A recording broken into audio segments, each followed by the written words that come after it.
Thank you for joining us, and I'm delighted to be here to present Earle Shettleworth.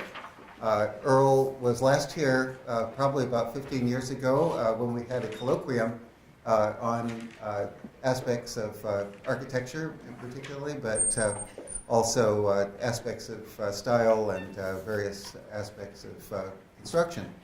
And I'm very delighted this morning I received this wonderful book, Homes Down East, and that down east, where does that come from? Anybody recognize a down easter? This comes from Maine. And so Earle has been very kind to join us from Maine. I think he's enjoyed having a break in the weather in this day at least, and probably for tomorrow as well. But he was here about 15 years ago for a colloquium that we had on aspects of classical architecture and so forth.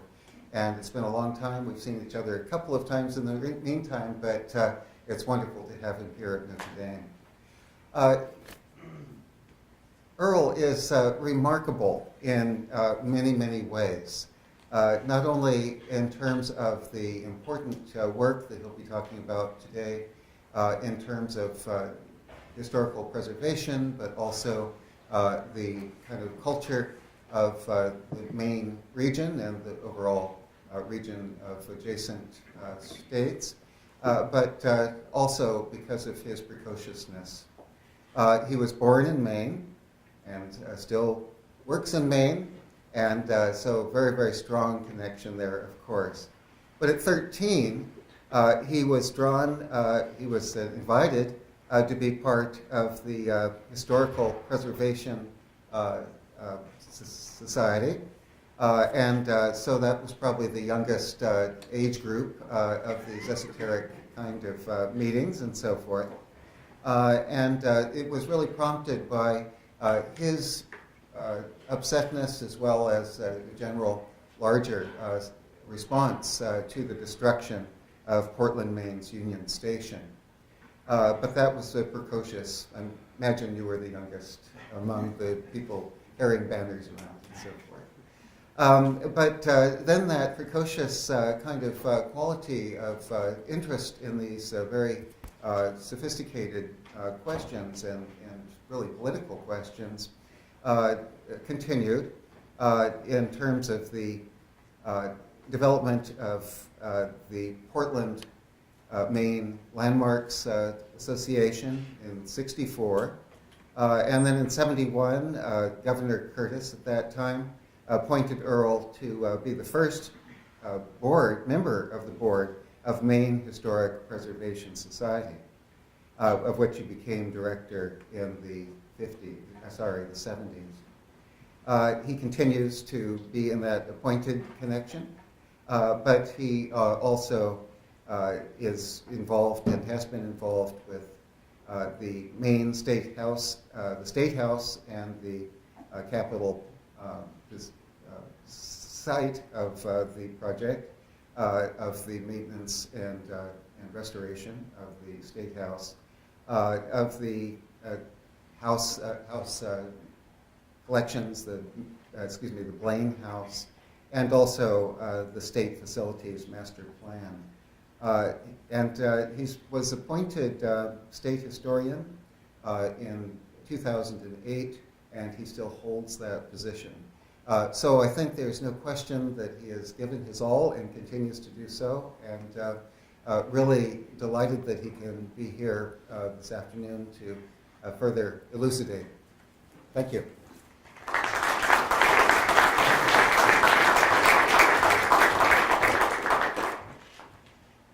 Thank you very much, Thomas, for that introduction. It is a pleasure to be back here. I think actually it was about 1997 that I was here for the first time, and we had an excellent seminar on Greek revival at that time.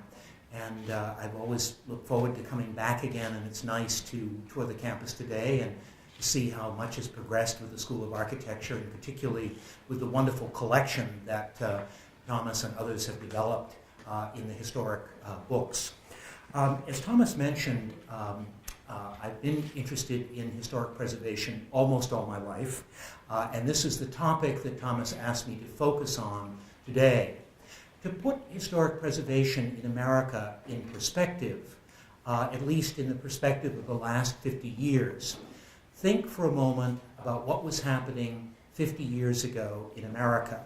It was the classic guns and butter situation, in which on the one hand we were about to get deeply into the Vietnam War with Lyndon Johnson, and yet at the same time Lyndon Johnson believed there could be a great society. And part of that great society was a series of far-reaching federal programs, many of which had their initial concepts in Franklin Roosevelt's New Deal of the 1930s, but then had been in one way or another curtailed by World War II. And now in the mid-60s, we believe we could do both.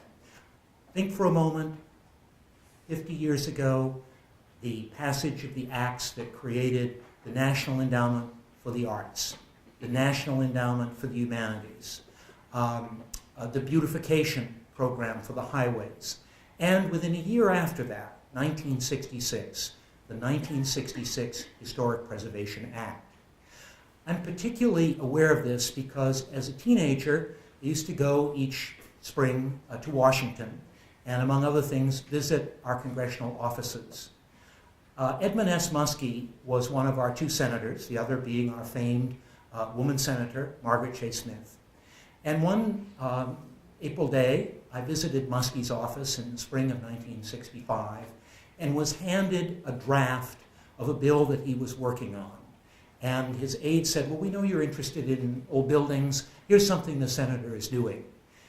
That was the draft of the National Historic Preservation Act of 1966.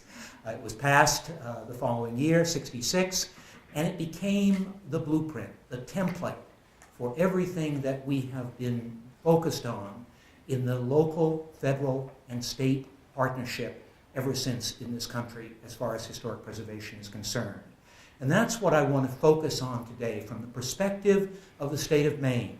But bear in mind that what I say about Maine today is actually mirrored in the other 49 states, as well as in the 5 territories as well. In 1966, after the act was passed, the Secretary of the Interior at the time had the decision of whether to do a centralized historic preservation program from Washington or to do a partnership program with the states and the territories.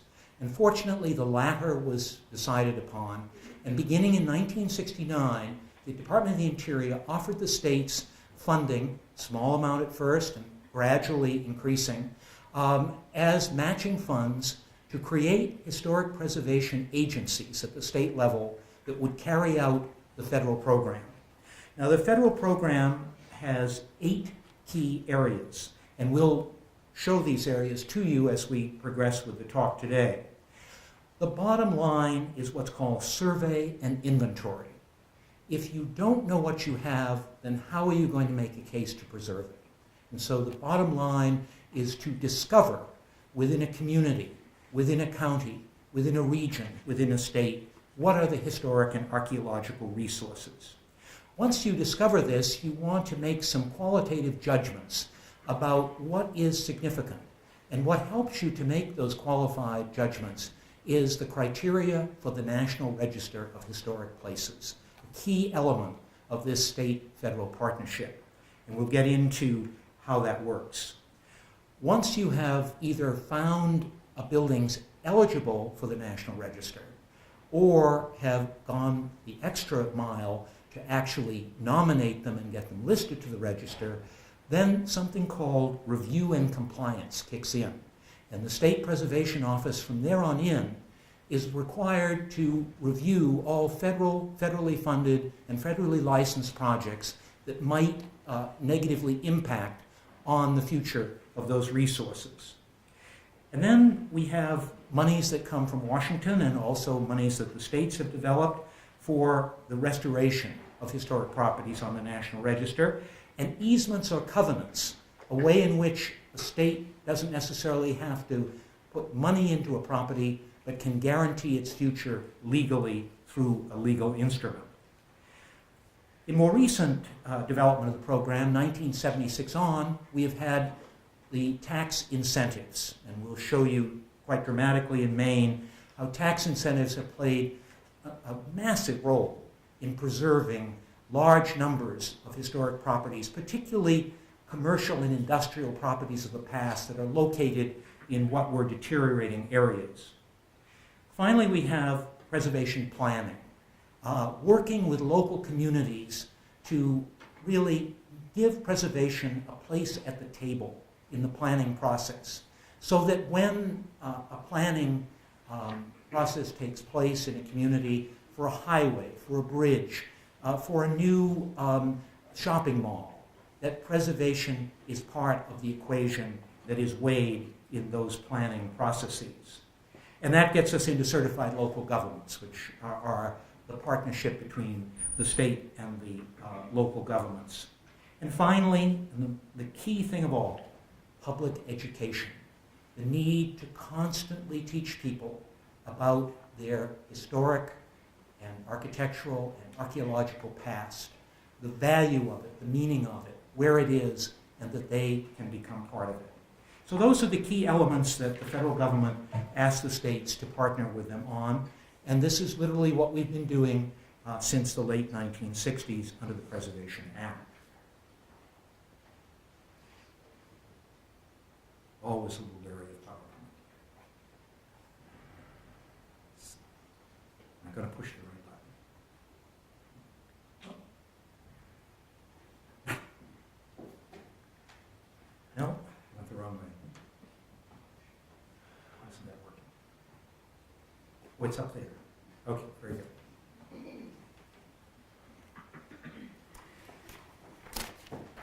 The first element that I mentioned in the overview was architectural survey. Architectural survey is a systematic record of the built environment within a specified geographic area and time frame. And I'm noting here, these are views of a church, an Episcopal church way up in eastern Maine, St. Anne's, that was designed by James Renwick, who among other things did the Smithsonian building. So the value of survey is that you discover previously unknown treasures.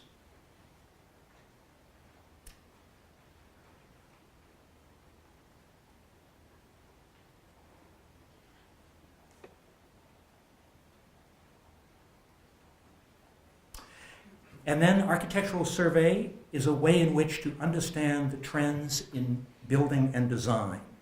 Two contrasts here. A modern house of 1960 in Lewiston, Maine, just a minimalist box, and the minimalist box of the late 18th century, the ubiquitous cape that is all over New England. What is architectural survey?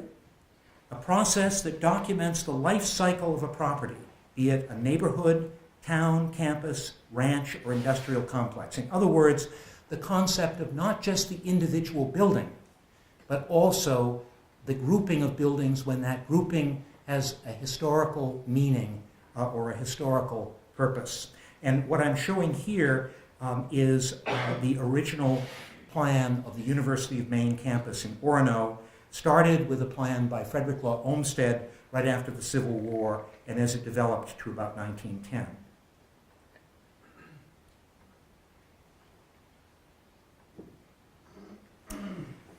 Architectural survey is also the first step in any effort to protect historic properties. A well-organized, clearly presented inventory is the fundamental tool to be used to argue for the importance of historic resources in a community. The inventory of historic resources is the primary product of the survey. In other words, knowledge is power. And then we get into archaeology. And of course, archaeology is all through the states, varies in its how far it goes back, depending on settlement patterns of prehistoric peoples. But in doing archaeological survey, we get out into the remote areas and we discover very important sites. This one, for example, is a 7,000-year-old site in an area of northern Maine, a totally wild area called the Allagash. And here is a 7,000-year-old spear point that was found at that site, which gave us a clue that there was a site there. Here's a really wonderful occurrence where there was a review and compliance project, the development of a new runway at the Auburn Airport a few years ago. And in doing that review, we said, well, the predictive model tells us that there might be a prehistoric site there. So the crew went out and did some sampling, as you see here, with the modern runway in the background, and discovered a 9,000-year-old Paleo-Indian site. And they have now worked, the Auburn Airport Authority has worked very closely with us to go the next step, which is an actual dig. Here we're looking at a 6,000-year-old site along the Kennebec River that has quite recently been discovered, called the Dresden site. And you start with just these little grids and locate a few key elements, and then sift through the material that you dig to get the evidence that there might be something there. Normally speaking, survey doesn't do much more than this, if it even does this. It pinpoints the sites, and then we go from there in the next phases to do full excavations. Historic archaeology is equally important. Although our European settlement doesn't go back nearly as far as our Native American settlement, here's a good example. The Maine DOT was going to replace this 1930s bridge across the Kennebec River that you see in the upper right-hand corner. And we knew from old accounts that there was a colonial fort right near where the bridge was built. And so we did some survey testing right near the bridge and discovered that indeed there was the foundation of two different forts, one from 1719 and the other from 1740. And that then led to a much larger rescue excavation, because part of the bridge actually had to be built where the fort was discovered, and the most amazing artifacts turned up. Even a pair of beautiful silver cufflinks from about 1740 that were probably part of a British officer's uniform.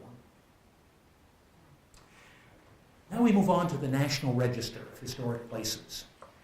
What can be listed in the register? Well, there's a pretty broad approach that can be taken by the states for the register. It can be a building like this modest one-room schoolhouse. It can be a structure, be it a carriage shed, a corn crib, a silo, a stone wall, a dam, or a bridge, such as this lovely 1840s arched stone bridge in southern Maine. It can be an object, like a sculpture or a marker, like one of Maine's 170 Civil War monuments. Or it can be a site, like a garden, a field system, a park, or an archaeological site. This happens to be a garden path in Bar Harbor on Mount Desert, part of a garden designed by the great early pioneer woman landscape architect Beatrix Farren. And of course, as we've said already, a district, which can be a farm, a neighborhood, a campus, a downtown, an industrial complex. And here we have Edward Larrabee Barnes, a revolutionary design for the Haystack Craft School in 1960 on the coast of Maine. Fort McKinley is a type of district. This was a circa 1900 coastal fortification when Maine was crucial in the defense system of the United States because of our railroad connections up to Canada and our port connections to Europe. In the lower right-hand corner are great mills from the mid-19th century. Everywhere on New England rivers, these huge brick structures were built as part of the Industrial Revolution, anywhere from about 1820 to about 1900. In my youth in Maine in the 1950s and 60s, the textile industry closed, and the mills have languished for decades. But now they're coming to life again. We're registering them, and people are restoring them for both industrial and residential uses.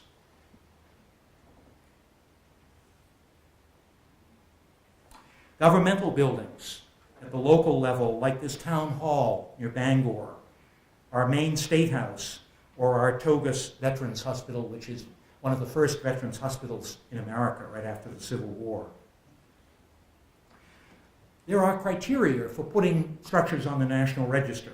Criteria A, association with an event or pattern of events. And I give you a few examples. Battery steel would be a coastal defense of the Spanish-American War period. The Brooks Railroad Station, typical of many small rural stations in Maine that were part of an extended transportation system in the 19th century. The Jefferson Cattle Pound, a part of what rural town government provided to its citizens in the 19th century for their stray animals. And finally, a curious one, the Calais Observatory looks a little bit like a Druid site, but actually was part of an early attempt to create a sense of where the various meridians existed in the upper part of the United States.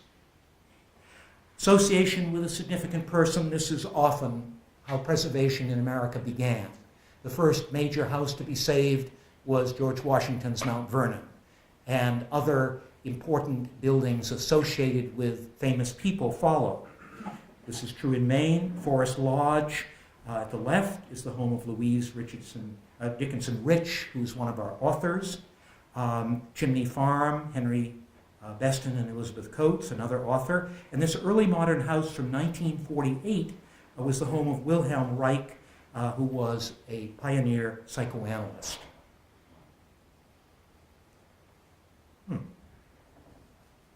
There we go. Criterion C, architecture, engineering, art, landscape, and architecture. Deering Church, ecclesiastical Gothic, the little house in Lubeck, an early tavern at the lower left, Art Deco Theater in Ellsworth, and a Swedish log house in northern Aroostook County. Informational potential. This can be both buildings, such as the Abyssinian Church that we'll see more of in a few minutes, the third oldest African-American church in America, greatly altered, but still on the interior, having much original fabric to be able to learn from for the ultimate reconstruction of the building. And as I mentioned earlier, the Fort Richmond site at the right. Now, let's move on to the next category, review and compliance. So we've identified our historic property through survey and inventory. We've put it on the National Register.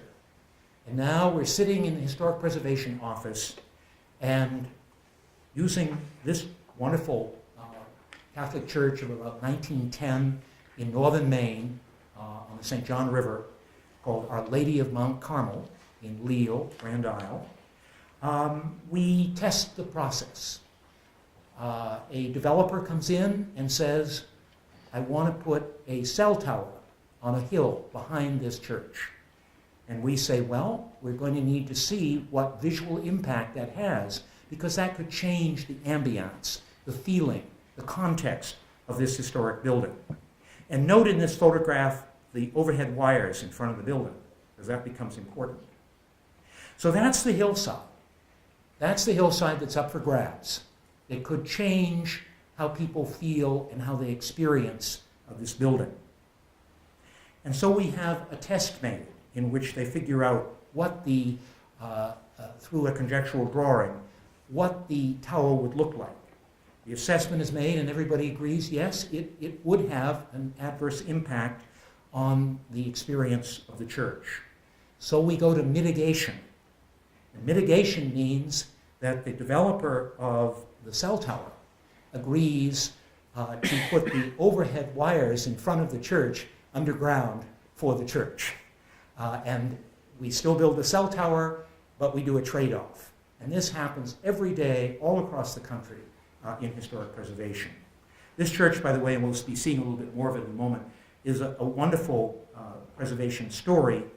Like many rural Catholic churches, it has been what the the English call redundant, that is, it's no longer used, and a local historic group acquired it from the diocese some years ago, and they've been working hard ever since to restore it. It's a wonderful building designed by a Canadian architect from across the border. But let's switch back now to the Abyssinian Church in Portland, the third oldest surviving black meeting house in America. This is the only 19th century view of the building, this simple drawing made by a man who lived in Portland in the 19th century. The building was built in 1828. It's kind of late Federal, early Greek Revival, very simple, very vernacular. These were free blacks who had lived in the Portland area since the post-revolution at least, if not before, and they desired to have their own meeting house.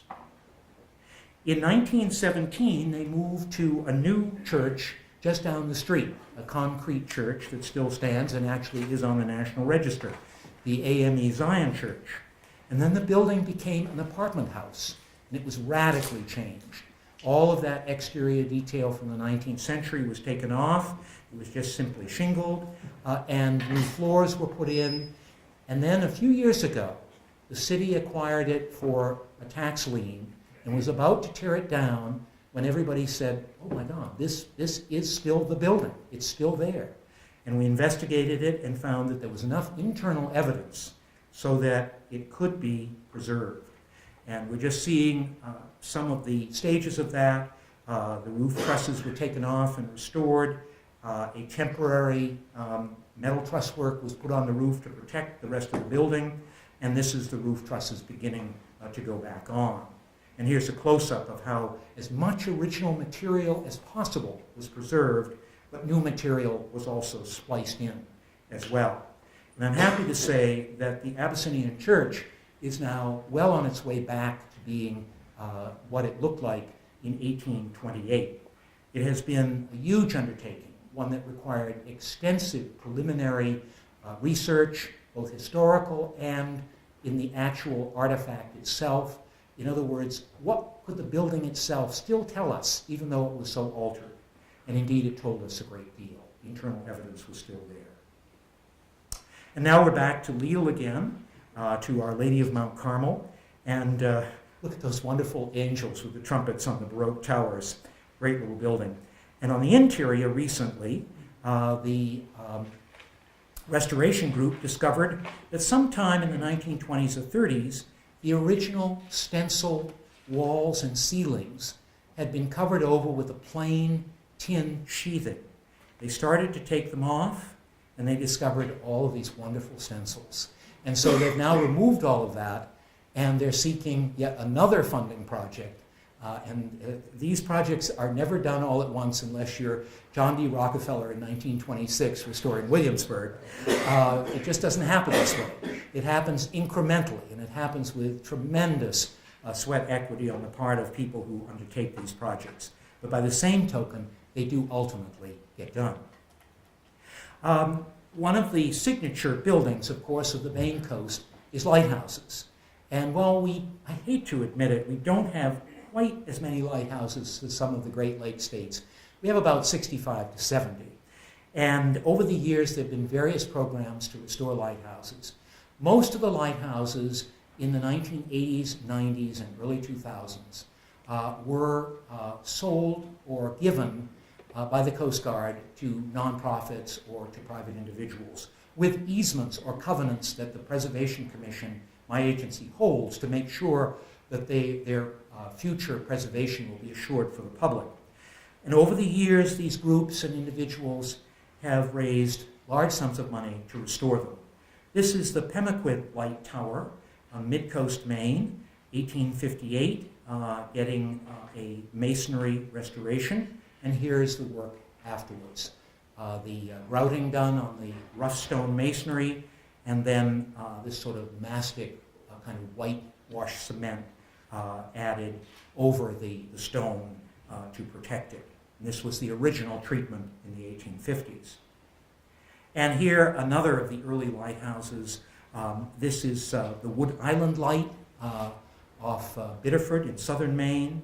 And here the focus is the little keeper's house, which is the second keeper's house, done in what we call in Maine the shingle style. The little gambrel-roofed house with the shingled roof.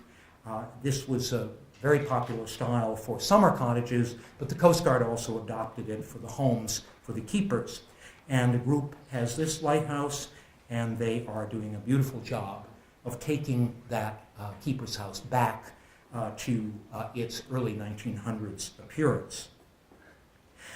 Now I want to turn to a major aspect of our program, and one that I think is particularly important to you as architectural students, because some of you may already have worked on projects of this nature.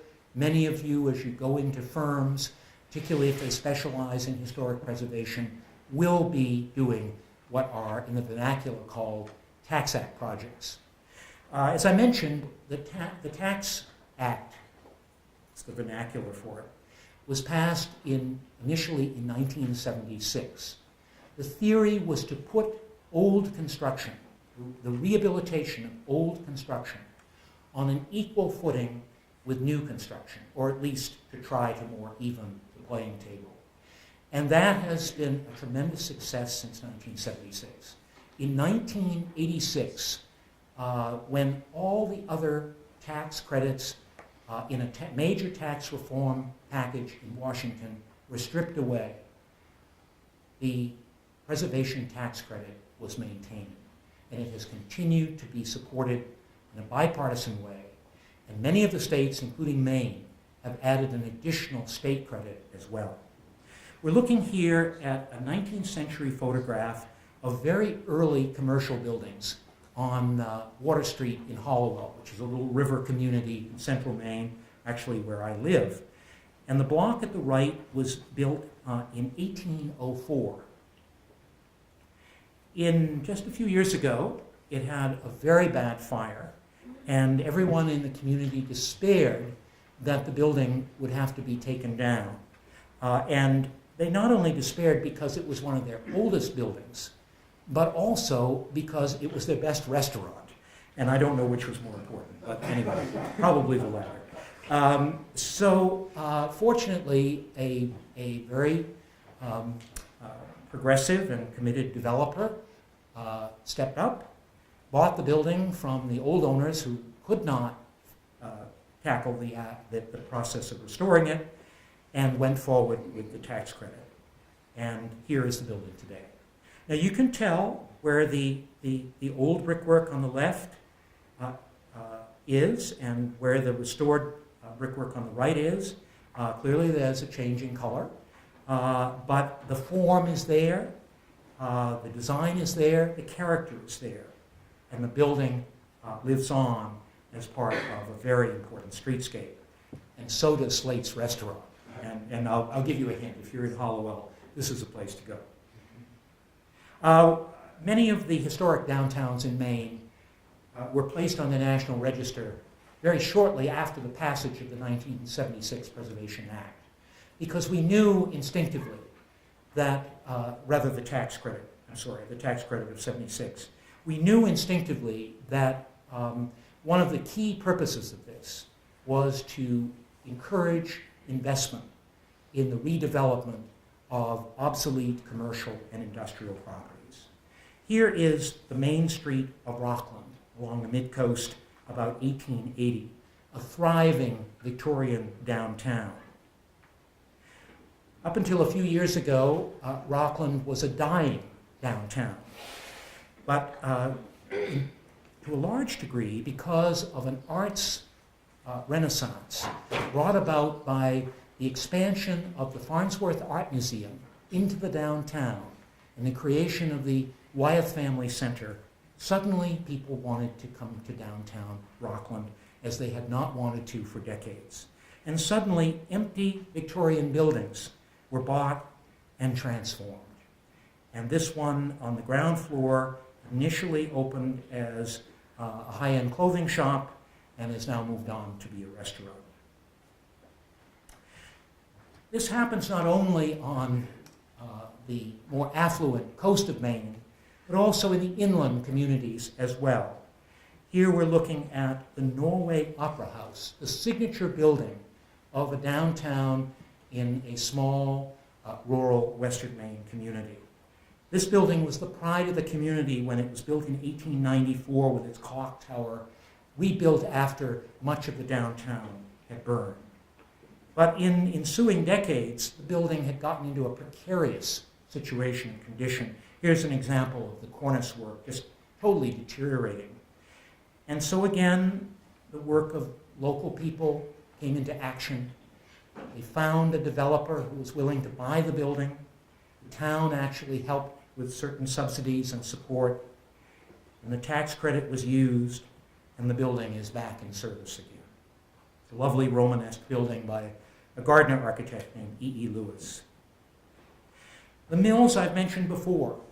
The mills have been one of the greatest challenges and yet one of the greatest triumphs in Maine in bringing them back.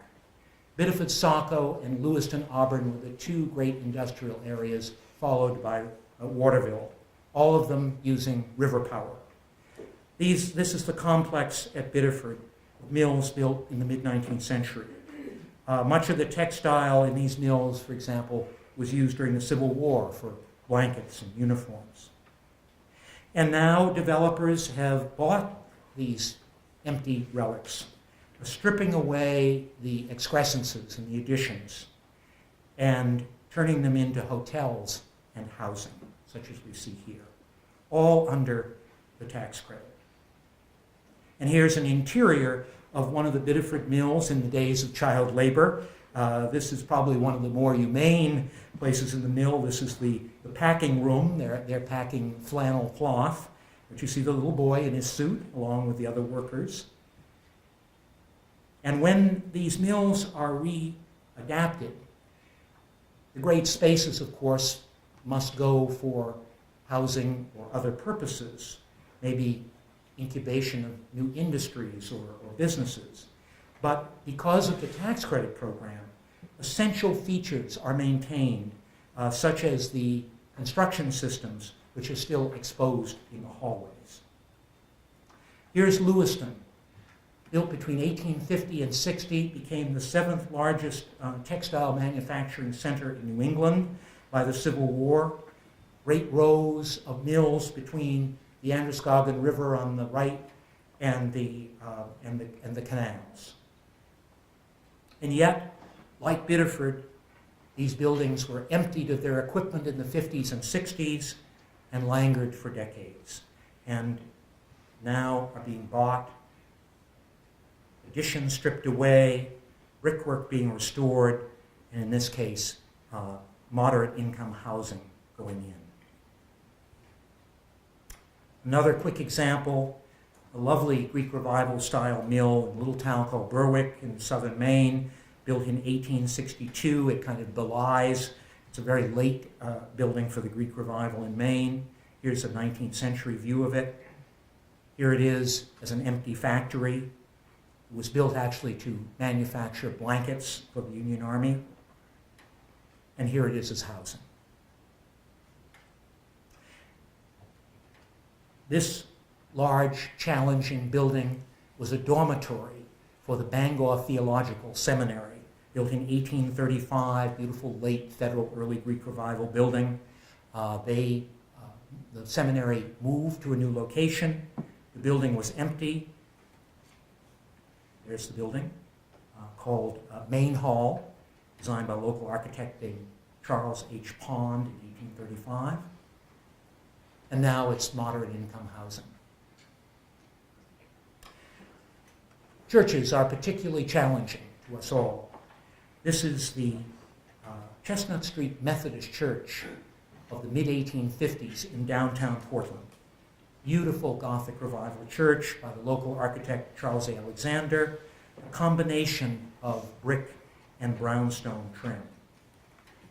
The Methodists left for a much smaller church, put the church on the market, and a very innovative developer bought it and has turned it into Grace Restaurant. Here's the interior as it was after the Methodists vacated, including an organ case that is actually a model of the facade. And here's the Grace Restaurant. Now, perhaps where the altar was, the kitchen, maybe a new kind of sacrifice, perhaps.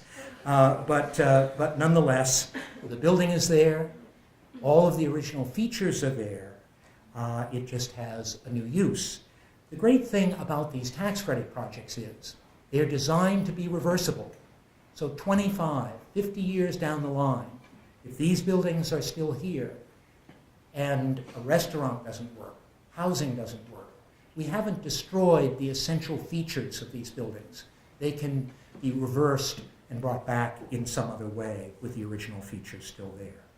Another great example of this is a much beloved building in Portland. This is the old Baxter Library of 1889, beautiful sort of Italian Romanesque building designed by the local architect Francis Fassett. The library moved out in the late 70s. The building was used by the Maine College of Art for many years, and then they sold it to a developer with restricted covenants. He agreed to do a tax credit project. It is now an office building, but all of the original interior features are there, some of them masked, some of them very evident. And finally, in Waterville, a school. Schools are very popular in terms of rehabilitation, adaptation, particularly for housing.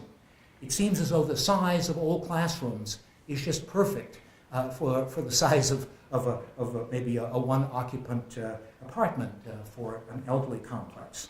This beautiful collegiate Gothic high school in Waterville was built in 1917 by the Portland firm Miller and Mayo. It had fallen on difficult days. The energy crisis of the 70s had stripped away many of its windows, but through the tax credit, all of this came back. And the wonderful thing here is that the great open corridors are all preserved, and the schoolrooms adapted themselves to apartments. Now, the final part of the program that I'll just share with you for a few minutes is what we call the Certified Local Government Program. And that's where a community makes a conscious decision, its own local decision. No one from the federal or the state government is telling them to make this decision, but it is a decision to adopt a local preservation ordinance, which is an excellent complement to whatever the state and the federal government are offering in the way of protections. And in many ways, this is really an extension of local zoning programs. For some communities, particularly small rural communities, more conservative communities, this is not an option. People feel very strongly they do not want their property regulated at this level.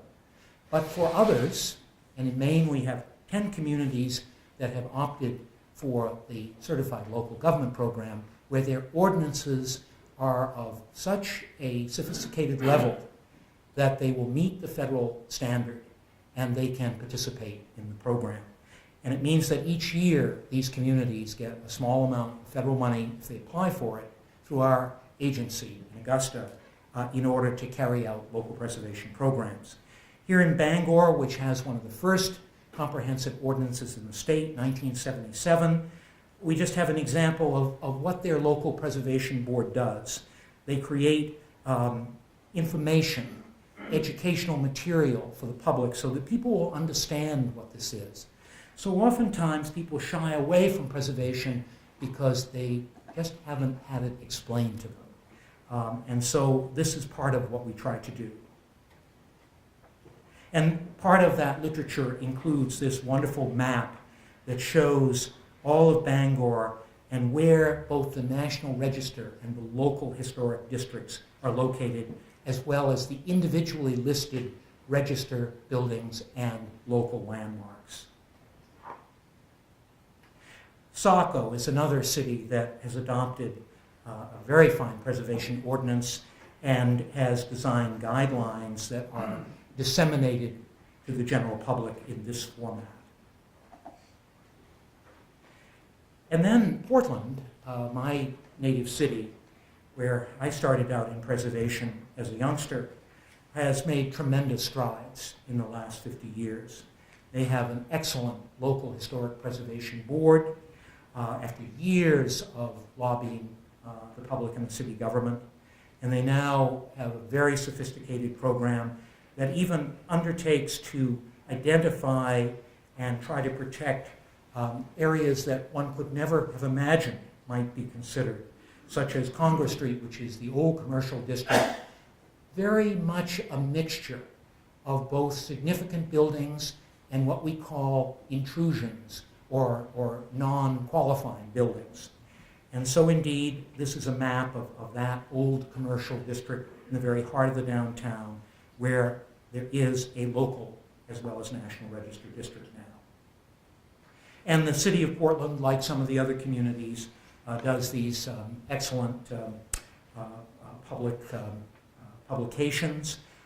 Also, each year, the certified local governments get together and a particular certified local government community hosts it and do a seminar, and people both within the state and experts from without, particularly on the legal issues and the design issues, which are very challenging.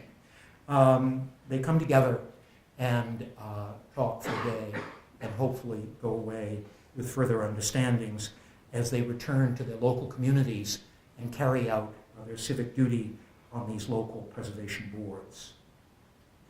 So that's a quick view of what we've been doing in Maine in the last 50 years, since our good Senator Edmund Muskie sponsored the National Historic Preservation Act of 1966.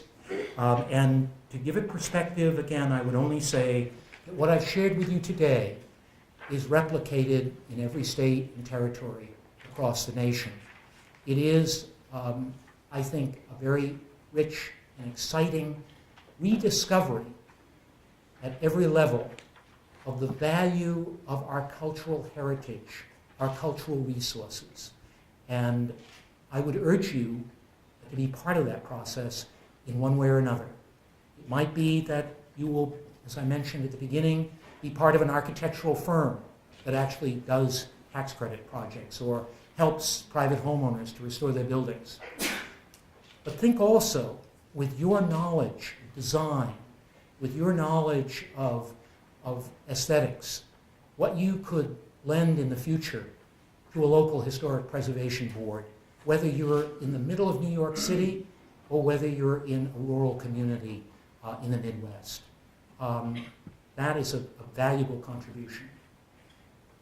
But the bottom line is the fascinating process of discovery. And I think for me, every once in a while, I'll just put everything else aside and I'll go to the old newspapers and I'll look for more information about architects and builders in Maine that I may not have found before. Or I go through another collection of architectural drawings that I haven't looked at before. Or old photographs or postcards or stereo views or photographs. All of this visual richness is around us to teach us, to inform us, to make us better understand what our built environment was and still is and will become. Thank you.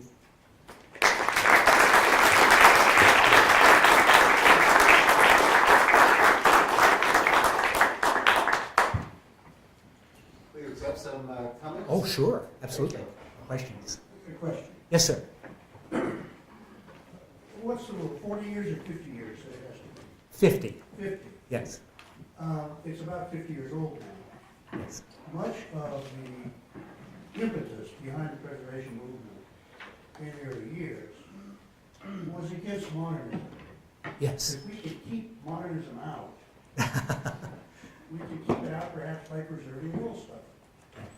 Now, if you look at the Preservation Trust magazine, they've gone on a big bench to try to preserve modernist buildings.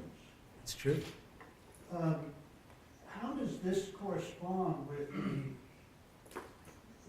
with the ideals or the purposes or the goals of preservation, which is to preserve a heritage of richness, of architectural quality and so on? Do the buildings look better now that they're 50 years old? Is that the deal? No, it's an excellent question. I think one of the great things about the National Register and the fact that the 50-year mark, every year that goes by, it's a redefinition of what is 50 years old. And what it allows us to do is to get a 50-year-old perspective, a 50-year-old distance away from something, to begin to decide whether it is significant historically, architecturally, culturally. I maintain that there were good and bad buildings designed and built in every period of architecture. And I'm frankly one of these state historic preservation officers who sometimes says no to putting a building on the National Register, and sometimes, frankly, I get a little grief for it, because there are many preservationists who have a very, and I don't fault them, but they have a very broad view of, an all-embracing view of what should be on the National Register.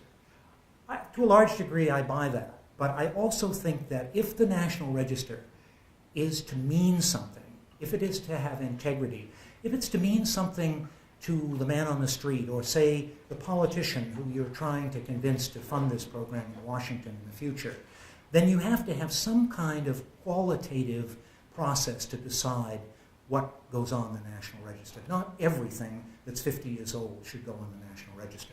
So to your point, I think that with modernism, it's only just been in the last few years that my staff and I have begun to study it seriously in Maine.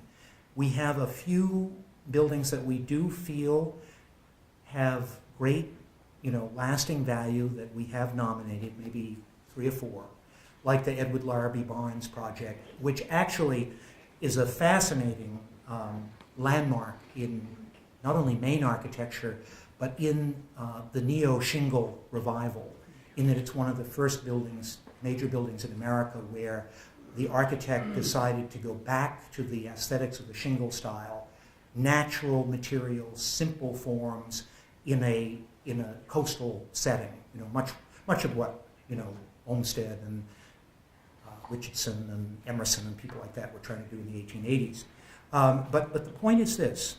I think that every development in architecture, as it goes along, as we get further away from it, and it hits the 50-year mark, we need to give it very careful, serious study. And that's how I ended my remarks today. The bottom line to me is the rich intellectual challenge that this process provides. How do we find out about who was doing what when, and then how do we make sense of it, and how do we place certain values on it? And that's really why I think that, yes, some modern buildings should be listed, others should not. I don't know if that answers your question. And they should be because? Because they are of their time and place. They're of their time. They're of their time and place. So this is And if that time and place becomes 50 years or older, then we accept that as part of the continuity, the continuum of our historical story. And if we leave out a section, if we edit out a section, say, of the history of architecture in America, then we're really not doing our job. Even though we personally may or may not agree with that style or prefer that style. There was a time when Victorian was shunned, and now we put great premium on it. You said that there were good and bad buildings in every era. Yes. Do you really run, this is not a rhetorical question. Do you run into a lot of bad buildings from 1910? I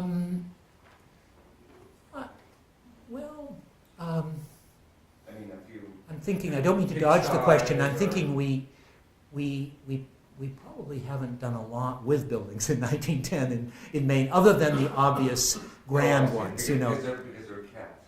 They're, They tend to be kept. yeah, they're still close enough in time to us so that they're largely functional. There may be a few in downtowns that we've included in districts. There may also be some major governmental buildings that were built in the Beaux-Arts. Our State House, for example, was rebuilt in 1910, actually, from a bullfinch building, greatly expanded. One of our most elegant courthouses was built in 1910, things like that. But again, you know, it's this whole question of the housing stock of 1910. We haven't even really begun to tap into the research on that. I think we have a lot of very interesting material from that period, but we haven't even begun to deal with it yet. Yes? His question had to do with good and bad buildings. Yes. Your answer has to do with good and bad examples of their time. Yes. Are those the same thing? Yes. They are. That's where you make the qualitative judgment. So Bill, what you're still saying like you're wondering, so. Yeah, sure. Well, one of the things that modernism did was to move the assessment of architecture from criteria of beauty Mm-hmm. to other criteria that had to do with famous architect, example of its time, the one you mentioned, Mm-hmm. typical of its era, Mm-hmm. of its use, of its style. None of those are assessments of architecture. Right. They're assessments of the place of the building in a particular continuum of history. That's right. And it's more a broader cultural history interpretation. Well, I heard it claimed, there was a hearing for a Beaux-Arts building on Michigan Avenue in Chicago, Mm-hmm. 900 North Michigan. It's gone now. And in the designation hearing for that building, it was said by a prominent expert historian, the building was built in about 1922. The building never should have been built. It's a betrayal of its time. Chicago was involved in modernism, should have been involved in modernism. Jasper Hunt was way behind in knowing what was going on. Let's get rid of it now that we have a chance. That's the testimony in a National Register hearing. I would never subscribe to any of that. I'm telling you right now. I'm a great believer, and I think what we have on the register in Maine and what we've done in Maine reflects the fact that from the earliest days of the program, we've tried to keep a very open mind about all of the buildings and what they mean or might not mean. I know that there are members of the architectural history community who become, very polemic, and On both sides. on both sides, yes. But I would say to what you just described, I've heard such things, not in Maine, but elsewhere. I've heard that kind of rationale given. I don't subscribe to that approach. Yes. So the other fraud issue, I would guess, and we didn't see a lot of it, is not the restoration of old buildings, but for whatever reason or another, an addition that might be necessary Yes. to make them more viable or to expand them for some reason or another. And that's also fraud, right? Yeah. So what's your position? Well, on that? and I'm glad you brought up the issue of addition, particularly where we're here at an architectural school, because this is, again, one of the challenging parts of doing these tax credit projects. Many of these projects do require additions of some form. Sometimes they're as simple as an elevator shaft at the end of the building. At other times, because of the making the project work economically, you need to put a whole wing on the building, I guess in this case, the states are pretty carefully governed by the Secretary of the Interior standards. And I know there's a lot of debate in the architectural community about those standards. All I can say is that the federal government is ultimately the arbiter of who qualifies for the tax credits. The states do the best they can to interpret those standards, work very carefully with the clients and with their architects to make sure that whatever the project includes in the way of new construction as well as the rehab of the old will meet the standards so that their project is not disqualified when it gets to Washington. Clearly, everybody's trying to work in a partnership, to save the old building itself. But there is a whole school of discussion in the architectural community that differs with some of the standards. And I think that the standards are generally based on the theory that you want to be able to, it's a balancing act. You want to be able, if you do an addition to a building, you want to be able to have the public, on the one hand, be able to read that as a contemporary addition, that it is not Williamsburg, that it is not something that is a slavish copy so that you couldn't tell where the 1860 mill ended and the 2015 mill began. On the other hand, the challenge with that is how do you then create an addition that at the same time also has its own life and identity, and at the same time will complement the old building. That's the balancing. Right, well, I think the assumption is either that you're going to extend it in the same style.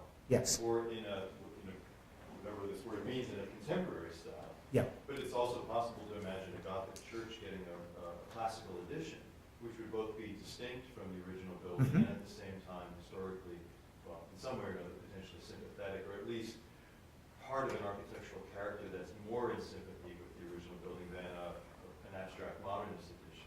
Sure. So it's possible to have it both ways and not do something that's contemporary by the assumption of what contemporary means, which is some late-phase modernism. If you take your first statement, that it's important for the public to tell the difference between the original building Mm-hmm. and modifications made to it,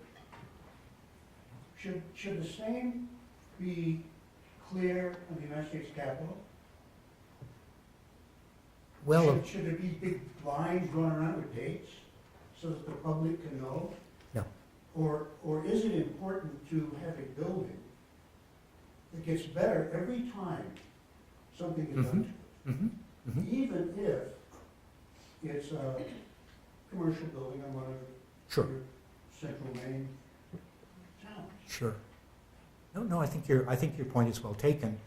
Of course, with the Capitol, you have a situation where it was a fairly early evolution that occurred historically. I mean, the Capitol building was, When was the most recent addition to it? actually, it was in the 1950s, wasn't it? Yeah, or Yes. it's going to the 70s. Oh, as late as the They 70s. moved that front out. Oh, yeah. Well, I guess they were projecting it in the 50s and finally executed it. They were changing it. That's true. It's true. Well, it's not a perfect world.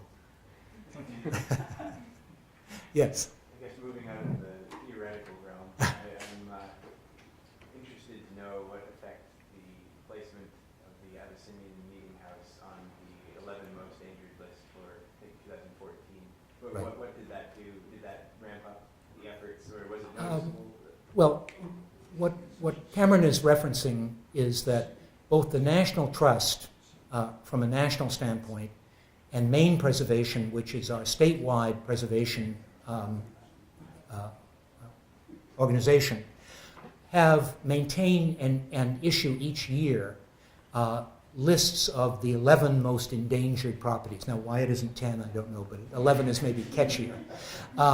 And so as a result, this is used, I think, very effectively to make the public aware of important local buildings that may be in trouble. It's hard to assess. I think in the case of some of the buildings that get on the list, the work is really fairly well underway. And I think the purpose of putting them on the list is not so much to say, oh, we've suddenly discovered that we're going to lose the Abyssinian Church, because we were not. But it was more to give that preservation effort the extra push, the extra publicity, the extra public awareness that people felt it merited. It's a PR technique. Yes, sir. I'm kind of of curious, being that we're in a county that's not traditionally been very supportive of preservation, if there were any methods that you found to encourage support or to combat negative feelings towards preservation. Sure. Back 50 years ago when I was growing up in Portland,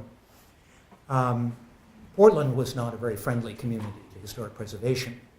The 60s saw the direct destruction of a whole series of major buildings, 2 railroad stations, churches, hotels, and so on, as well as urban renewal projects. And what I've always believed in is that you start from the ground up by educating people. Now, this may sound very simple and very naive, but I think you find every way possible to create the climate of public opinion, to make people realize the history of their community, and then what significant surviving buildings and neighborhoods contribute to understanding that history, to bringing it alive. And as a teenager, between my sophomore year in high school and the time I graduated from high school, I gave 100 public lectures on historic buildings in Portland. Now, I've given a lot of lectures since, but it was literally the idea that there was a mission to try and re-educate people about the city. I also took a summer job on the newspaper, and I wrote a series of over 50 articles over 3 summers about the key historic buildings in Portland. I gave walking tours. And of course, I was not a one-man band.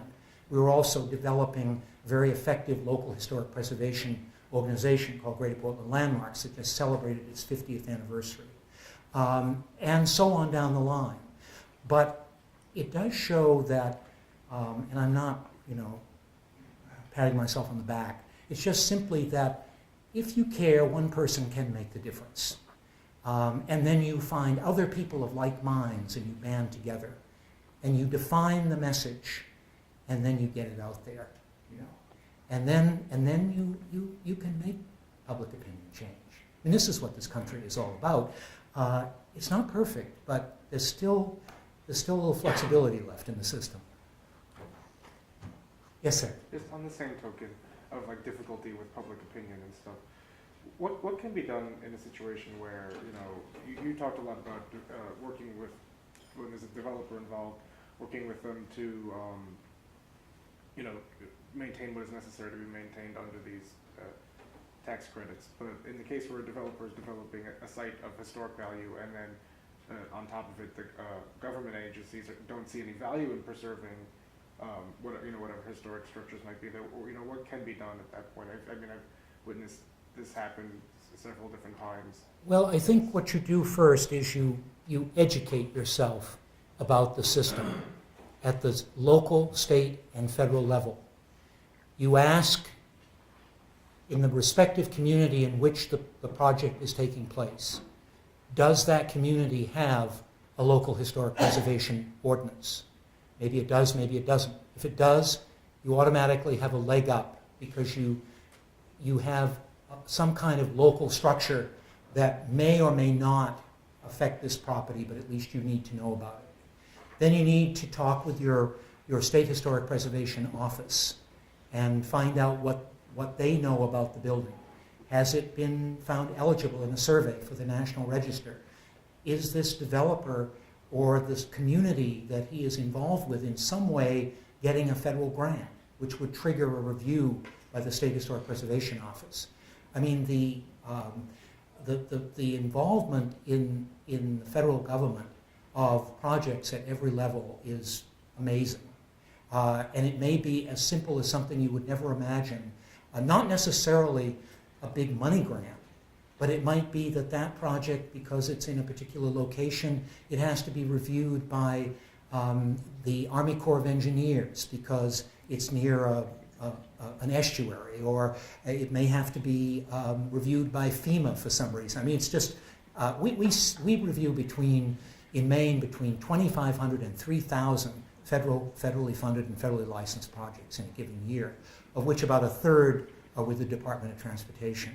So you need to find that out, and you need to then assess whether there are any legal recourses that you can take to affect the outcome of this particular project.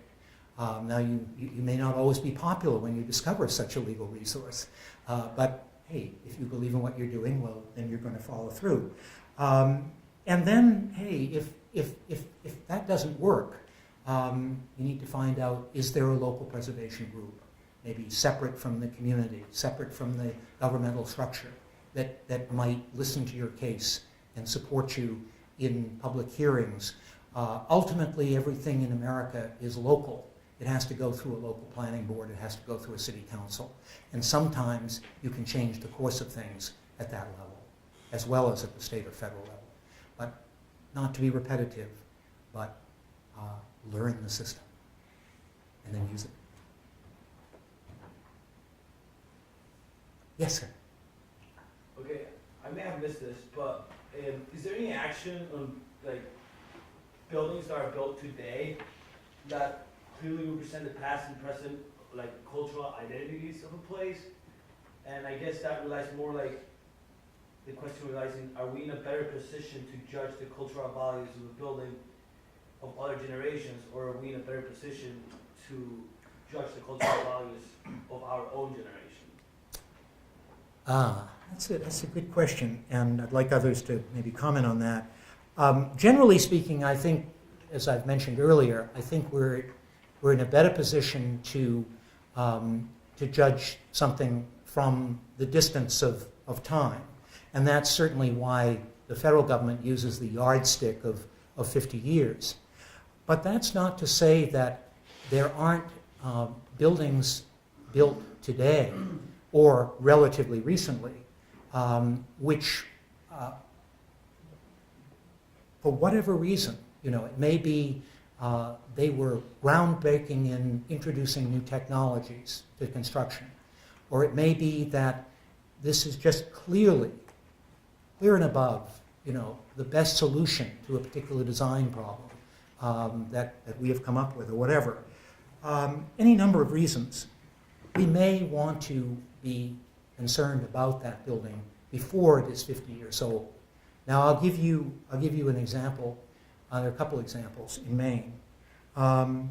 In 1980, the Portland Museum of Art built a new wing to its building facing on Congress Square, and it was done by Henry Cobb of Pay Cobb.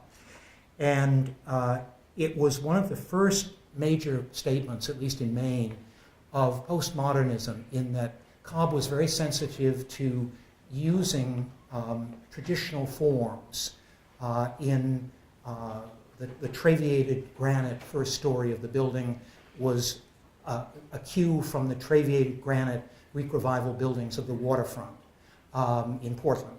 The arches on the roof were based upon the federal motifs of the city, and so on. And recently, as a trustee of the museum, that building is now it's just about 30 years old, a little older. It opened in '83. We had a facilities master plan, and we had a very deep debate within the facilities master plan for those people who thought, well, there are certain aspects of this building that we maybe don't like 30 years later, and maybe we'd like to, alter it a little bit. And those of us who said, this building is a pretty good building 30 years later. It's a very important building to us. It's gotten all kinds of prizes and recognitions. We really should not be tampering with this building 30 years later. And so that debate does go on everywhere. How do we treat the things that are less than 50 years old? What values do we value in society? It's a very good question, and it's not easily answered. But it's a question worth asking. Yes?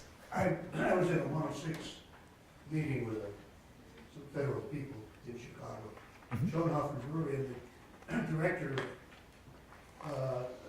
in the city agency that was in charge of the preservation program. Wanted to make sure that there was a mitigation problem, a mitigation plan. Got to be a mitigation plan. We were having trouble coming up with one.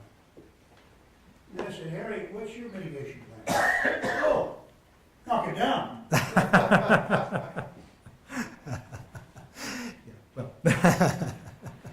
Okay, Would that it weren't. it's still there, by the way. Well, that's good. I'm glad to hear that. Yeah. He Yeah, well, didn't get his way. any other questions? Well, you've been a great audience, and I appreciate it very much. Thank you so much.